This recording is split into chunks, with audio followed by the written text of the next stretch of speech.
My mother was an amazing woman who we celebrated her passing in April, and now Dad has passed away, and I just feel extraordinarily blessed to have been influenced and have been living in the shadow of a great man who's left an amazing impact on my life and our family life and on the lives of many millions of people around the world. So now, we should pass it over to Here's What are you going to remember the most about your grandfather? It's a great question. Obviously, we'll always remember the incredible public contributions that he made, but to me, my grandfather was simply the world's greatest grandfather. He was simply one of the world's kindest, most decent men. I've been alive for 32 years. I, like a lot of my cousins, have done some silly things growing up and some things that we certainly regret. I've never seen my grandfather be angry. I've never seen him be mean. He always responded with kindness. He led by example, frankly, always. As my dad mentioned, he had a heart for lifting up others. Always had an ability to put himself in the other guy's shoes to an extent that I wish more humans could do, because I think the world would be a much better place. So I'll remember so many things about my grandfather, but most of all, I'll remember him as the world's greatest grandfather. When you see things like this, people paying tribute to your family, to your grandfather, knowing that there's so many people that whose lives were touched by, what does that say to the father man that you guys just described? He said grandfather. He said man. I don't know. It's first of all, I think of my dad as a dad, so I think of him in the context of family. But the fact is, he was president of the United States, and when he was president of the United States, he acted with such wisdom and integrity, and he surrounded himself with people that were so intelligent, and he had the experience to lead at a time that was really challenging. It was hard for people that are young to realize that back in the 1989 to 93 time period when he served, that the world was upside down in many ways, and yet he led to the end of the Cold War. He led to the unification of Germany. He worked through the issue with the Tiananmen Square incident in China, and on foreign policy and on domestic policy. He made the comment, no new taxes, but he saw there was going to be a $200 billion deficit, so he worked with Congress to raise taxes and cut spending to keep the budget in balance. Now we have a $20 trillion deficit. It's like my dad probably went to his grave thinking, what the hell are we doing with a $20 trillion? I know we're not here for politics. But anyway, so he did the right thing, and he did it in the right way. He was the right guy to lead at the right time. And so, yeah, I think he had a huge impact on people, not just our family, not just the friends that are affected by him, but the entire world was more free, more at peace, more harmonious as a result of his presidential leadership. And I'm really proud of that, very proud of that. Neil, in regards to Houston, obviously your parents were foodies. They loved so many restaurants. Yes. They loved all the sports teams. Just talk about their love for this city. It's interesting because my dad was elected to Congress in 1966. We moved on January 22nd, 1967, my 12th birthday, just for the record, to Washington, D.C.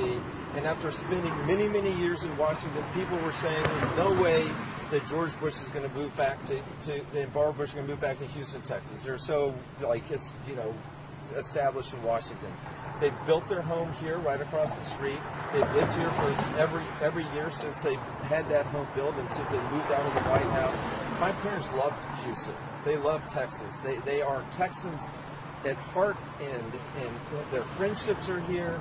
They're, like you say, their sports affiliations are here. They have restaurants and friends here. When they go to, Mom would go, even when she had her little walker, she'd go into the shopping to the store, and people would come up to her. And, it was just, they loved the people here. Anybody that would ask my dad, even when he was in a wheelchair, for a picture, he would stop and graciously, he would treat everybody in Houston the same, with the same amount of respect.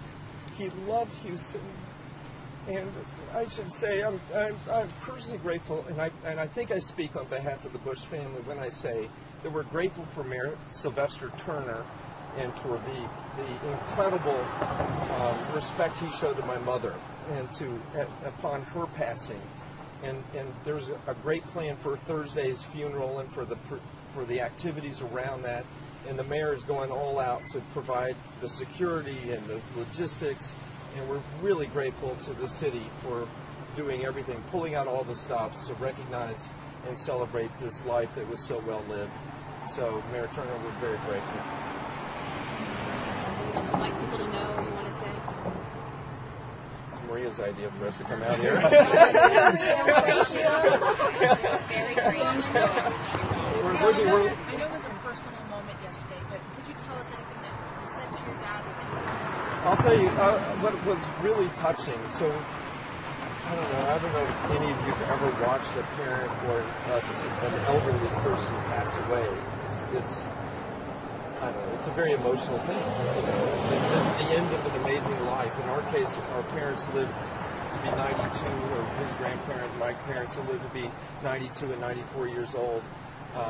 But there's something remarkable about the last breath and the last beat, and to see the spirit and the soul leave the body and to leave this empty shell, and to know that in Dad's case and Mom's case, they went straight to heaven, and they're now kind of reunited with family and friends. What I will never forget is that as Dad was going through his final stages of the transition, almost every grandkid, and there are 17 grandkids, had a chance to either in person or by phone weigh in and express their love for this great man. All my siblings, of course, were able to do the same thing. And they have Jimmy Baker and Susan Baker there praying over him and expressing their love for him. And our pastor, it was a beautiful moment to see him. And he didn't suffer. He was in the loving, embracing family. It was a prayerful, incredible time to be able to share at the end of this incredible life. So Maria and I, and Pierce was there, I think we feel extraordinarily blessed that we were able to witness this passage.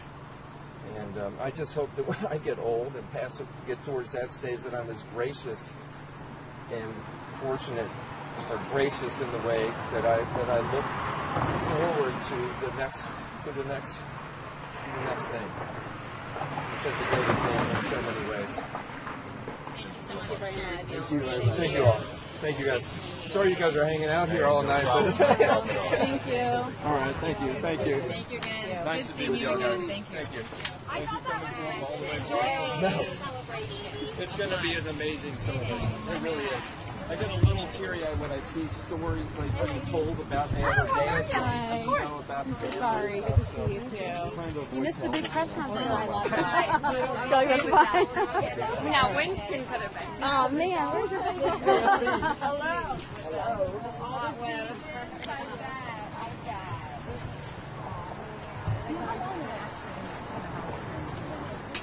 They moved. This house was built probably in 1995ish. So we lived in a house right next door. Built the house that they moved into. They owned the lot since the 60s. So this lot's been his official voting residence for I don't know. So Maria and I built our house years ago across the street. We're literally across the street in this neighborhood.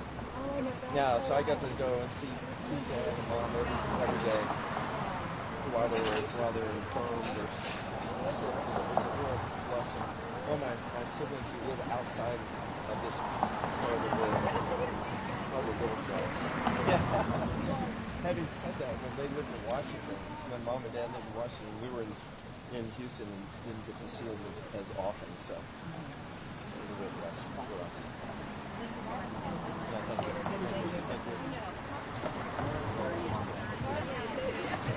They're going to want to go there.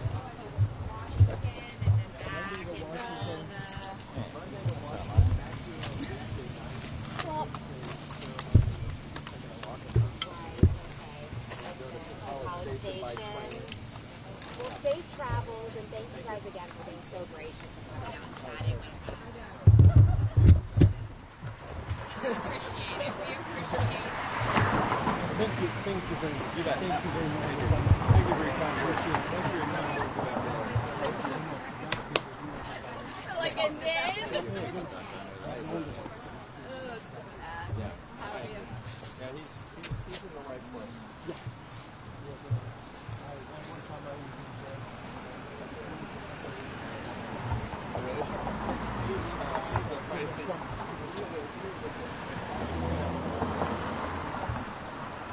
All right, come on.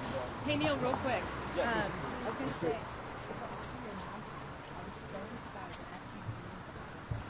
Did you? Yeah. Thank you. Are you part of the Ladies Guild? No. Or the foundation? What do you do? The young Oh, the young professionals. Yeah, of course, we're young enough to be We're like old 50-year-old ladies. Were you at the jungle gala, the jungle book gala? Shuffle back and forth. Yeah, the jungle book gala was actually kind of fun this time. Oh, was it? Yeah. There were some. Well, so for me, it was especially fun because AJ Finch, the coach, he was one of the honorary chairs, and he was actually there, stayed the whole night. And Whitney Merciless, who's like part of the 8-game winning